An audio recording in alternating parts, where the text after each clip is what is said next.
ओम नमः सिद्धेभ्य। नमो नमः सत्तुहितंकराय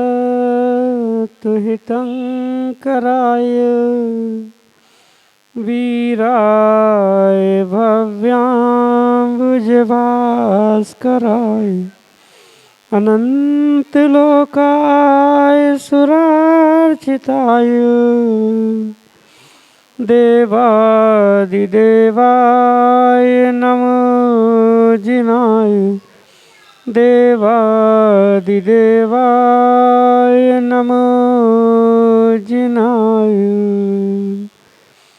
पंच परमेष्टि भगवान की परम पूज्य आचार्य भगवंत गुरुवर विशुद्ध सागर जी मुनि महाराज जी की परम पूज्य मुनि श्री सुप्रभ सागर जी महाराज जी की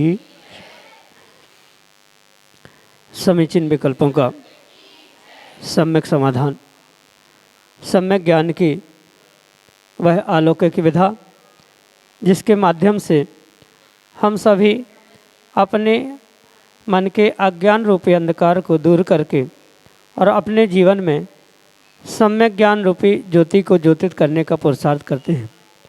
क्योंकि जहाँ अज्ञान है वहाँ दुख है और उस दुख से दूर होने का, दुख को दूर करने का कार्यकारी उपाय परम पूज्य आचार्य भगवंत गुरुवर विशुद्ध सागर जी महाराज के मंगल सुभाषित से परम पूज्य मुनि श्री सुप्रभ सागर जी महाराज ने हमें सम्यक समाधान रूपी विधा के रूप में प्रदान किया और वही सम्यक समाधान हमारे आत्मकल्याण का पथ प्रशस्त कराने वाला है। ऐसे आत्मकल्याण की वह अनूठी विधा समीचीन विकल्पों का सम्यक समाधान आप भी जुड़ सकते हैं और अपना समीचीन विकल्प भेज करके परम पूज्य मुनिश्री से आगम के परिप्रेक्ष्य में उसका सम्यक समाधान प्राप्त कर सकते हैं। प्रारंभ करते हैं आज का सम्यक समाधान और आज के पहले विकल्प के लिए टीकमगढ़ मध्य प्रदेश से श्रीमती आराधना जैन महाराज श्री के श्री चरणों में बारंबार नमोस्तु निवेदित करते हुए अपना समीचीन प्रश्न रख रहे हैं कि महाराज श्री वर्तमान के परिप्रेक्ष्य में ऐसा कहा जाता है कि ज्ञान ही कार्यकारी मोक्ष के लिए कार्यकारी उपाय है, तो क्या मात्र ज्ञान से हमारा कल्याण हो सकता है या उसके साथ साथ चारित्र और सम्यक दर्शन को प्राप्त करना आवश्यक है? हमारे समीचीन विकल्प का सम्यक समाधान करने की अनुकंपा करें। नमोस्तु महाराज जी, नमोस्तु। ओम नमः सिद्धम। परम पूज्य आचार्य भगवान गुरुवर विशुद्ध सागर जी महाराज की, परम पूज्य मुनि श्री सुप्रभ सागर जी महाराज जी की।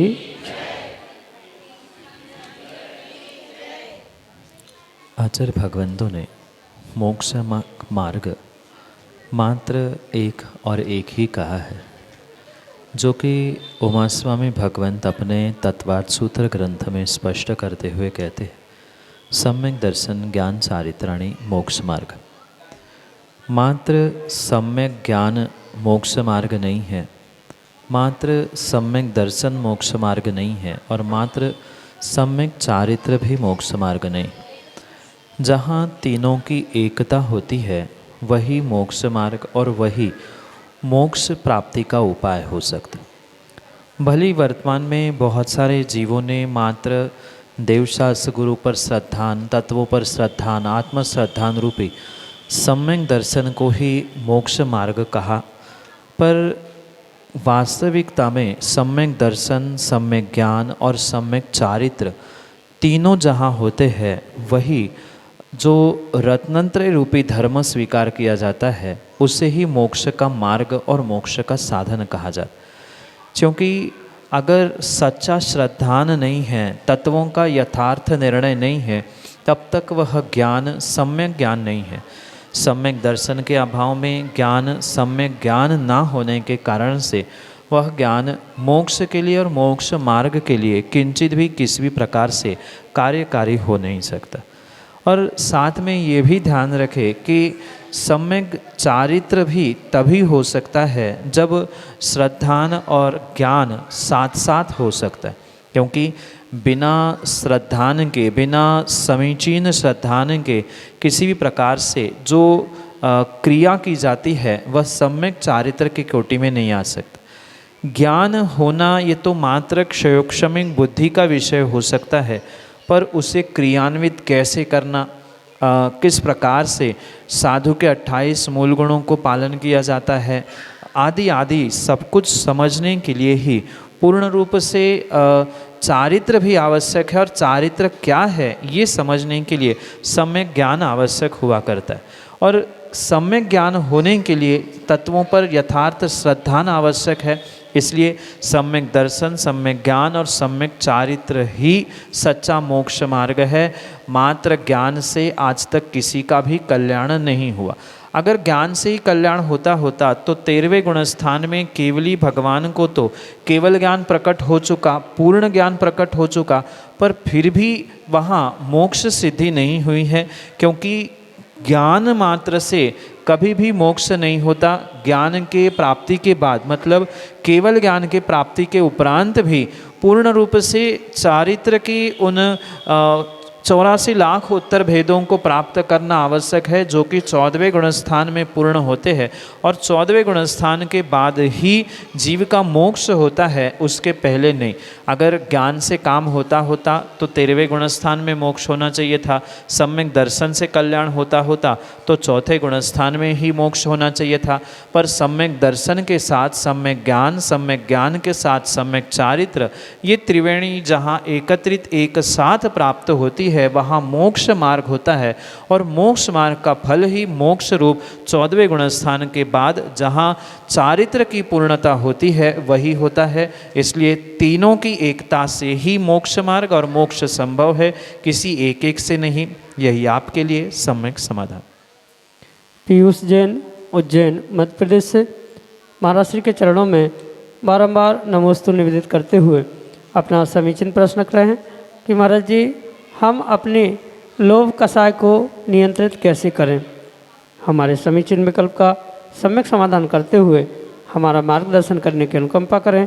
नमोस्तु महाराज जी, नमोस्तु। मात्र लोभ कषाय ही नहीं, अपितु प्रत्येक कषाय को नियंत्रित करने के लिए सबसे पहले व्यक्ति को अपनी कषाय को समझना आवश्यक है। मतलब जो 4 प्रकार की कषाय कही है, क्रोध, मान, माया और लोभ, इन चारों कषायों का स्वरूप क्या है ये सबसे पहले व्यक्ति को पता होना बहुत आवश्यक। अगर उसे क्रोध क्या है, मान क्या है, माया क्या है, लोभ क्या है ये पता ही नहीं है, तो किसी भी प्रकार से क्रोध, मान, माया, लोभ इन कषायों को वो जीत नहीं सकता, उन्हें पर कंट्रोल नहीं कर सकता। इसलिए सबसे पहला कषायों का कंट्रोल करने के पीछे का साधन है कि उन कषायों को समझना, उससे होने वाले जो दुष्परिणाम हैं उन्हें समझना। जो लोभ कषाय से होने वाले दुष्परिणाम हैं, उन लोभ कषाय से होने वाले दुष्परिणाम जो कि नरक जैसे दुर्योनियों में ले जाने वाले हो सकते हैं, उनको भी समझना आवश्यक है। किसी भी साधनों को एकत्रित करने का जो एक जीव के भीतर भाव है, उसे ही लोभ कषाय का। मात्र लोभ धन का, संपत्ति का ही नहीं होता, अपितु ज्ञान का भी लोभ हो सकता है। असमय में अध्ययन करना ये ज्ञान का लोभ है। अन्य भी प्रकार से धार्मिक क्रियाओं को बिना विवेक से करना ये भी एक लोभ की प्रवृत्ति है। तो किसी भी प्रकार का लोभ हो, पहले तो ये स्पष्ट समझ में आना चाहिए कि हमारा लोभ या लोभ कषाय किस विषय में जा रही है, उसकी परिणति क्या है और उसका मुझे आने वाले समय में परिणाम क्या मिलने वाला है। ये विवेक पूर्वक जीव को समझने की आवश्यक। और जब ये समझेगा तभी वह कषाय को कंट्रोल करने का पुरुषार्थ कर सकता है। जैसे तीव्र बढ़ने वाली लोभ कषाय को दूर करने के लिए मुख्यतः से श्रावकों के लिए परिग्रह परमाण व्रत कहा जाता है, जो कि एक सीमित काल तक सीमित वस्तु का प्रमाण कर लेना परिग्रह परमाण कहलाता है। भोगो भोग परिमाण भी व्रत कहलाता है। दिन में इतने ही वस्तुओं का भोग करेंगे, इतने ही उपभोग करने योग्य है, इसके अलावा इतना ही परिग्रह साथ में रखेंगे। इनसे श्रावक अपने उस लोभ कषाय का अवश्य ही विसर्जन कर सकता है। भले ही पूर्ण रूप से वह लोभ कषाय को जीत नहीं पाए, पर श्रावक होने के नाते वह परिग्रह परमाण, भोगो भोग परमाण आदि आदि करते हुए अपने लोभ कषाय को कुछ हद तक सीमित अवश्य ही कर सकता है। आप भी उसे प्राप्त करें, जितना अधिक से अधिक उसकी सीमा कर सकते हैं। मतलब दिन में माना कि आप एक समय में 10 हरि का सेवन कर रहे हैं, तो आप उससे दुगने का नियम ले ले कि नहीं, दिन में 20 ही हरि खाएंगे, 50 ही हरि का सेवन करेंगे। ये भोगो भोग परमाण व्रत कहलाता है। मात्र एक ही विषय में नहीं, सभी इंद्रियों के विषय में इस लोभ प्रवृत्ति को कंट्रोल करना, लिमिट में मर्यादा में रखना, परिमाण करना, इससे आपकी लोभ कषाय आने वाले समय में अवश्य ही सीमित हो सकती है। परिग्रह का प्रमाण करना, इतने मकान, इतने घर, इतना सोना, इतने चांदी, इतने वस्त्र, इतने से भी आपका प्रमाण होने से लोभ कषाय का उपशम या लोभ कषाय पर आप कंट्रोल अवश्य ही कर सकते हैं। यही आपके लिए सम्यक समाधान। सरोज जैन पिड़ावा राजस्थान से अगले समीचीन विकल्प के लिए। के चरणों में त्रिवार नमोस्तु नमोस्तु नमोस्तु। महाराज जी, ऐसा कौन सा कर्म का पाप कर्म का उदय है कि हम किसी का अच्छा करना चाहते हैं फिर भी उसका वो विपरीत अर्थ निकालता है? नमोस्तु महाराज। माँ, ऐसा कई सारे जीवों के साथ होता है कि वह सबके साथ अच्छा करता है, करना भी चाहता है, पर फिर भी उसके साथ हमेशा ही बुरा या उल्टा ही होता है। उसके पीछे यह अवश्य समझे कि कोई ना कोई कर्म तो है, क्योंकि संसारी अवस्था है और संसार में जीव कर्मों के साथ ही उसके उदय आदि को प्राप्त होते हुए अच्छा बुरा आदि को प्राप्त करता। इसलिए जो ऐसा फल प्राप्त करने वाला जीव है, उसके साथ मुख्यतः से अयशाकीर्ति नाम कर्म का उदय स्वीकार किया जाता है। अयशाकीर्ति नाम कर्म का उदय उसे कहा जाता है जो कितना ही अच्छा करे पर उस कार्य के प्रति उसकी कभी अच्छाई या उसकी कभी प्रशंसा नहीं हो पाती। यशाकीर्ति का अर्थ होता है थोड़ा सा काम करने के बाद भी बहुत सारी प्रशंसा प्राप्त होना, और उसका विपरीत जो कर्म है उससे अयशाकीर्ति नाम कर्म कहा जाता, जिसके कारण से जीव बहुत अच्छा सबके साथ अच्छा करने के बाद भी उसका उल्टा अर्थ निकाला जाता है, उसको ही दोष दिया जाता है, उसके साथ ही बुराई हमेशा खड़ी होती है। ऐसा मात्र और मात्र उस अयशाकीर्ति नाम कर्म के उदय से ही नहीं, अपितु अन्य भी कर्म उसके लिए पूरक होते हैं। असाता वेदनी का कर्म साथ में आता है, अन्य भी अनेकानेक कर्मों के उदय से ये होता है। पर सबसे मुख्य कर्म अगर इसमें कोई है तो उसका नाम है अयशाकीर्ति नाम कर्म। जो नाम कर्म की उत्तर प्रकृतियाँ है उनमें से ये एक अशुभ प्रकृति है, जिसके कारण से ये विपरीतता प्राप्त होती है। पर ये भी ध्यान रखें, मात्र एक कर्म से कोई भी कार्य नहीं होता, अनेकानेक कर्मों का उदय वहाँ पर जब एकत्रित होता है तभी ऐसे कार्य होते हैं। पर इन सभी में मुख्यतः अयशाकीर्ति नाम कर्म के उदय की है। यही आपके लिए सम्यक समझ। सुस्नेर मध्य प्रदेश से रानी जैन अगले समीचीन विकल्प के लिए। नमोस्तु गुरुदेव, नमोस्तु गुरुदेव। शैवक्षम भाव और शैवक्षम लब्धि में क्या अंतर है? मेरे प्रश्न का सम्यक समाधान प्रदान करें। सर्वघाती स्पर्धकों का जो उदयाभावी क्षय, उन्हीं का सदावस्था रूप उपशम और देशघाती प्रकृतियों का जो उदय रूप कार्य हो रहा है उसे क्षयोपक्षम कहा जाता है, जिसे मिश्र रूप से स्वीकार किया जाता है। और ऐसे उन मिश्र कर्मों की परिणति से जीव के जो भाव होते हैं उन्हें क्षयोपक्षमिक भाव कहा जाता है, जिसे स्पष्ट रूप से तत्वाद सूत्र के माध्यम से आप समझ सकते हैं। उनकी संख्या, उनके नाम भी वहाँ सुस्पष्ट रूप से प्राप्त होते। पर जहाँ लब्धि का विषय आता है, जो कि सम्यक दर्शन की प्राप्ति के विषय के लिए, मतलब सम्यक दृष्टि की प्राप्ति के लिए आवश्यक कहा जाता है, ऐसे समय उस लब्धि को पहले समझना आवश्यक है। क्षयोक्षम का तो अर्थ सभी जगह सर्वत्र एक सा ही है, देशघाती सर्वघाती प्रकृतियों के आदि के निमित्त से, पर भाव यानी जीव के परिणाम और लब्धि का अर्थ आचार्य भगवान कहते हैं लब्ध नाम लब्धि, प्राप्त करना, उन विशिष्ट भावों को प्राप्त करना जिसके कारण से सम्यक दर्शन प्राप्त हो सकता है, उसे लब्धि कहा जाता है। क्योंकि क्षयोक्षमिक भाव मात्र सम्यक दर्शन की प्राप्ति के लिए ही आवश्यक नहीं है, उसके बाद के भी कुछ ऐसे भाव है जो क्षयोक्षमिक भाव के रूप में स्वीकार किए जाते हैं। पर क्षयोक्षम लब्धि जो है वह मुख्यतः से सम्यक दर्शन के प्राप्ति के लिए ही निमित्तभूत स्वीकार की जाती है, उसका कहीं अन्यत्र प्रयोजन सिद्ध नहीं होता। जबकि क्षयोक्षमिक भाव उसके उपरांत भी, मतलब चौथे गुणस्थान के बाद भी प्राप्त होना, उदय में आना संभव हो सकता है, पर लब्धि मतलब प्राप्त होना ये उसका शब्दशः अर्थ है।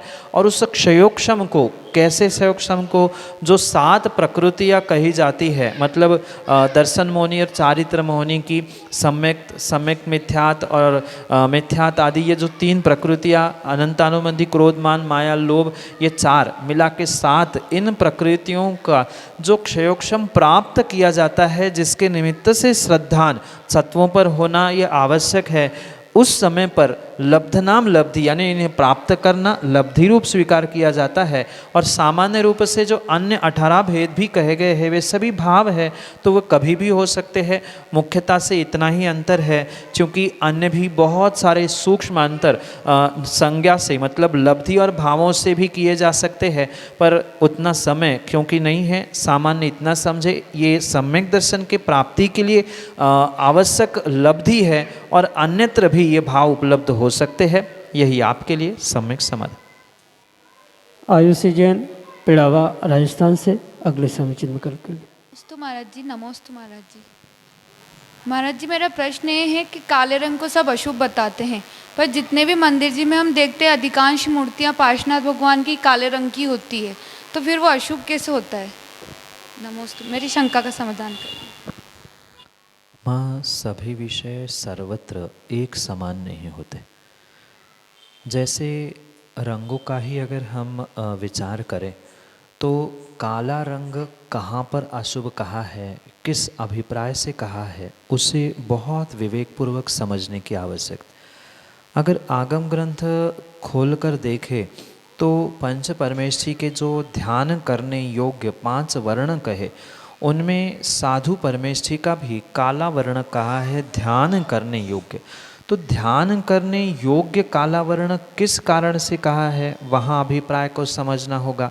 जो पारसनाथ भगवान का और 24 तीर्थंकर भगवंतों में सबके उनके शरीर के जो वर्ण कहे जाते हैं, 2 गोरे, 2 काले, 2 हरियल, 2 नील आदि, ये जो कुछ भी वर्ण भी प्राप्त होते हैं, तो उनके उन शरीर के निमित्त से ही उसका विषय समझना। जैसे मुनि सुब्रतनाथ और नेमिनाथ भगवान का काला रंग शरीर का माना जाता है, तो शरीर से कोई काला है तो उसे अशुभ नहीं कहा जाता, पर किसी शुभ क्रियाओं में, देवशास्त्र गुरु के पास पहुंचते समय, मंदिर आते समय शुभ क्रियाओं में काला वर्ण निषेध कहा गया है, क्योंकि वहाँ शुभ कार्य, मांगलिक कार्य चल रहा है। जैसे अगर आप लेस्या के निमित्त से अगर कुछ जानते हैं, 6 प्रकार की लेस्याओं में से 3 शुभ लेस्या और 3 अशुभ लेस्या कही जाती। कृष्ण, नील और कापोत ये अशुभ लेस्या कही जाती है, और वही पीत, पद्म, शुक्ल ये शुभ लेस्या कही जाती। जब शुभ कार्य का समय आता है तब इन लेस्याओं का, मतलब इन रंगों का प्रयोग किया जाता है। वहाँ काला वर्ण का प्रयोग करना, काले वस्त्र पहनकर जाना, ये अशुभ का संकेत होता है। अगर सर्वथा काला ही रंग होता तो मंदिर पहुँचते समय सबको अपने बालों को सफ़ेद करके पहुँचना पड़ेगा। तो ये विवेक रखने की आवश्यकता है कि किस अभिप्राय से इन रंगों का अशुभ कहा है। साधु का वर्ण ध्यान करते समय काला कहा है, नेमिनाथ, मुनि सुब्रतनाथ भगवान का शरीर का रंग ही काला कहा है। तो कहाँ किस अभिप्राय से इन रंगों को अच्छा बुरा कहा है, शुभ अशुभ कहा है, ये विवेक रखने की आवश्यकता है। क्योंकि पूजा पाठ विधान आदि आदि कार्यों में मांगलिक अभिप्राय हुआ करता है, और जैसे वस्त्र होते हैं जीव के लगभग लगभग वैसे ही भाव होते हैं। क्योंकि जैसी द्रव्य लेशा वैसी भाव लेशा, मतलब द्रव्य शरीर का वस्त्रों का रंग होता है, लगभग वर्तमान में जीवों के वैसे ही भाव परिणाम देखने में आते। इसलिए इन असंयम के प्रतीक रूप काले वर्ण का निषेध लगभग सभी मांगलिक कार्यों में किया जाता है, ना कि सर्वथा सर्वत्र किया जाता है। भगवान की प्रतिमा अब काले पाषाण की है तो उसको कौन क्या कर सकता है, वह प्रतिमा है, और जैसी भी है वो तो हमारे लिए पूज्य है, क्योंकि संस्कारों से उसकी पूज्यता हमने प्रकट की है तो हमारे लिए पूज्य हो चुके। इसलिए इन वर्णों को सर्वथा हम निषेध रूप ना समझे, कथनचित उनके अभिप्राय, उनका कार्य स्थान, समय आदि को देखते हुए उनको शुभाशुभ रूप से स्वीकार किया जाता है। अगर भावों की परिणति समझे तो अशुभ लेशा होने से उसे कृष्ण में काले रंग को अलग किया। वहीं पर भगवान का रंग है मुनिसुरत नेमिनाथ, वह जन्म से ही कृष्ण वर्ण के थे, इसलिए उनका निषेध नहीं किया जा सकता। ये हमारे आगम की जो व्यवस्था अनेकांत से है, मतलब कथनचित ऐसा किसी अपेक्षा से ऐसा समझने से ही हम आगम के सच्चे रहस्य को समझ सकते हैं। अन्यथा हम एकांत से सभी विषय को सर्वत्र लगाएंगे तो कभी भी आगम का रहस्य स्पष्ट नहीं हो सकता। मंत्र विद्या में भी आचार्य भगवंतों ने कहा है कि काले वर्ण के वस्त्र पहनने से अमुक सिद्धि होती है, काले वस्त्र पहनकर ये कार्य करने से इस प्रकार से उसका कार्य बनता है। अनेक विधाएं आगम ग्रंथों में लिखी है।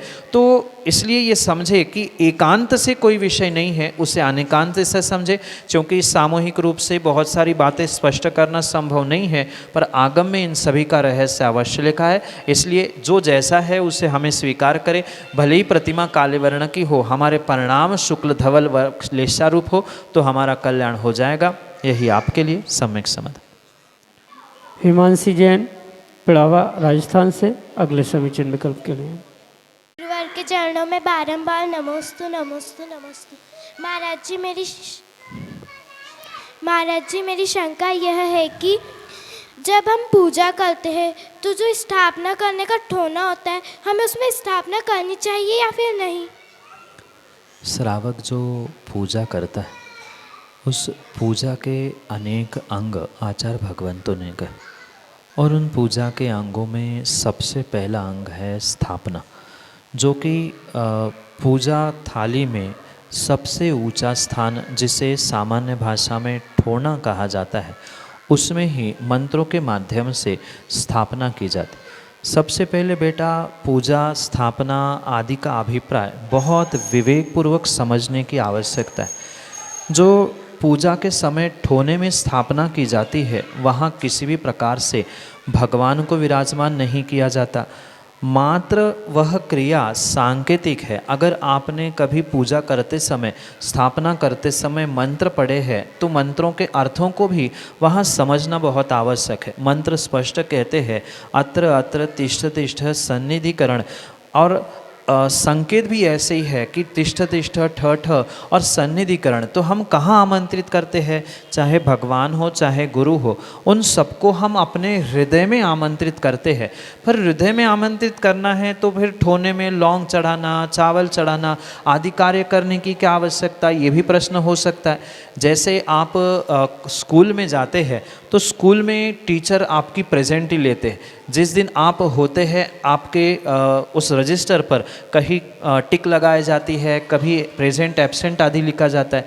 तो जैसे उस रजिस्टर में, मतलब रजिस्टर में प्रेजेंट एब्सेंट आदि के संकेत होते हैं, ऐसे ही ठोने पर सांकेतिक क्रियारूप कार्य किया जाता है कि मैंने प्रभु को, गुरु को आमंत्रित किया है, अभी मुझे उसका विसर्जन करना है। आदि ये हमें बोध हो, इस कारण से ठोने में स्थापना करना आवश्यक नहीं अपितु अनिवार्य है। क्योंकि हम भुलक्कड़ स्वभाव के होते हैं, क्षयोग क्षमिक हमारा ज्ञान है, हम भूल सकते हैं कि हमने स्थापना की थी, गुरु को प्रभु को आमंत्रित किया था, उसका विसर्जन भी करना है, उन्हें आह्वान किया था। इसलिए जैसे प्रेजेंट अब्सेंट आदि का सांकेतिक कार्य उस रजिस्टर में एक टीचर करता है, विद्यार्थी सामने है, रजिस्टर में विद्यार्थी नहीं है पर लिखा होता है कि अब्सेंट है, प्रेजेंट है, ऐसे ही वहाँ सांकेतिक रूप से ठोने में स्थापना करते हुए ये निर्णय किया जाता है कि हाँ, हमने पूजा प्रारंभ की है, पूजा समाप्त भी करनी है। मात्र और मात्र ये सांकेतिक क्रिया आवश्यक है, क्योंकि हमारा ज्ञान क्षयोक्षमिक है, हम विस्मृत हो सकते हैं, भूल सकते हैं, ना भूल जाए इसलिए ठोने के माध्यम से वहाँ स्थापना की जाती है। साक्षात स्थापना हृदय में ही की जाती है, हृदय में ही करने के लिए एक माध्यम है, इसलिए वो ठोने पर स्थापना करना आवश्यक है। यही आपके लिए सम्यक समाधान।